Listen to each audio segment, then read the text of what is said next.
கம்மி பட்ஜெட்ல படம் எடுத்து மிகப்பெரிய ப்ராஃபிட் பார்த்த மூவிஸ் அண்ட் மூவி பிரான்சைஸ் பத்தி தான் பார்க்க போறோம். 5th பிளேஸ்ல இருக்கிறது தி பர்ஜ் சீரிஸ். இந்த மூவிஸ் எத்தனை பேர் பார்த்திருக்கீங்கன்னு தெரியல. ரொம்பவே சூப்பரான கான்செப்ட் இது. இந்த சீரிஸ்ல மொத்தமா 6 படங்கள் வந்திருக்கு. இந்த 6 படத்தோட டோட்டல் பட்ஜெட் 53 மில்லியன் தான். ஆனா இந்த 6 படங்களும் சேர்த்து 481 மில்லியன் சம்பாரிச்சு கொடுத்திருக்கு. ஒரு சிம்பிளான கான்செப்டை வச்சு செம சூப்பரா ஒரு யூனிவர்ஸ் பில்ட் பண்ணிருப்பாங்க.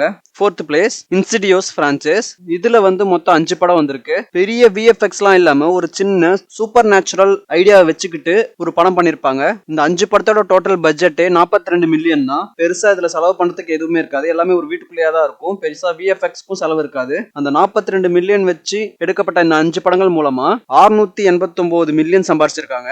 3rd பிளேஸ் எ குவைட் பிளேஸ். இதுல மொத்தம் 3 படங்கள் வந்திருக்கு. இந்த 3 படங்களோட டோட்டல் பட்ஜெட்டும் 145 மில்லியன். ரொம்ப ஒரு ஃப்ரெஷ்ஷான கான்செப்ட். த்ரில்லர் ஹாரர்னு எல்லா வைப்பையும் கொண்டு வந்திருப்பாங்க. 3rd பார்ட் மட்டும் ரொம்பவே சுமாரா இருக்கும். ஆனா first part and second part ரொம்ப சூப்பரா இருக்கும். இது வரைக்கும் யாரும் ட்ரை பண்ணுங்க. இந்த 3 படத்தோட பட்ஜெட்டுமே 145 மில்லியன். அவங்க எடுத்த ப்ராஃபிட் மட்டுமே 755 மில்லியன் எடுத்திருக்காங்க. Second place ID. இதுல 2 படங்கள் வந்திருக்கு, பார்ட் 1 பார்ட் 2னு. இதுதான் வேற லெவல் ஹிட். இந்த 2 படமுமே 114 மில்லியன் செலவு பண்ணி 1.06 பில்லியன் சம்பாரிச்சிருக்காங்க. 1 பில்லியன் அடிச்சிருக்கு இந்த 2 படமும் சேர்த்து.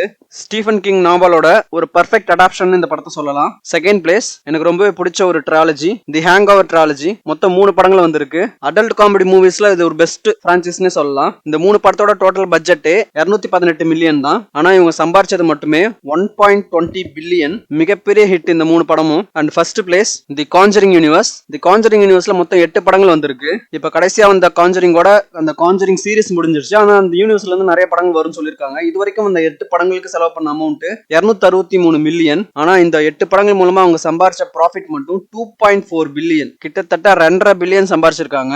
படம் பெரிய ஹிட் அடிக்கணும் அப்படின்னா பெரிய பெரிய ஆக்டர்ஸ், விஎஃப்எக்ஸ் அப்படிலாம் இருக்கணும் அவசியம் கிடையாது. ஒரு சிம்பிளான இன்ட்ரெஸ்டிங்கான ஸ்டோரியும் அதுக்கேற்ற ஸ்கிரீன் பிளே இருந்தா போதுங்கிறது இந்த படங்கள் நிரூபிச்சு காட்டியிருக்கு. இந்த மாதிரி வீடியோஸ் பார்க்கணும் அப்படின்னா ரீல் பெட்டி அப்படிங்கிற சேனலை சப்ஸ்கிரைப் பண்ணிக்கோங்க. தேங்க்யூ.